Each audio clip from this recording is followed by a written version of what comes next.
Hello guys, আসসালামু আলাইকুম। আশা করি আপনারা সবাই ভালো আছেন। আমি কিন্তু আমার নতুন ট্যাঙ্কের সেটআপ ভিডিও নিয়ে আবার চলে আসলাম।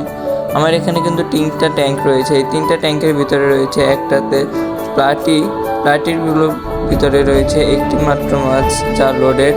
এবং আমার এই ট্যাঙ্কটি কেমন হয়েছে আপনারা কিন্তু কমেন্টে জানাবেন। এবং দ্বিতীয় ট্যাঙ্কে আমাদের রয়েছে biggest molly, blackest molly, white molly. এই মলিগুলো কিন্তু অনেক হেলদি, আর আমার কাছে থাকা এই মলিগুলো কিন্তু ব্রিডিং করার জন্য বেস্ট একটি মলি। আর এই মলিগুলো কিন্তু আমি কোনো দোকান থেকে আনিনি, এটি আমার একটি প্রিয় ভাইজানের কাছ থেকে এনেছি। তার মাছগুলো অনেক সুন্দর থাকে, আমি তার কাছে এক জোড়া মলির জন্য রিকোয়েস্ট করি। এবং 3 নাম্বার ট্যাঙ্কে আমাদের রয়েছে কাপ্পি, মিক্স গাপ্পি, আরটিপি।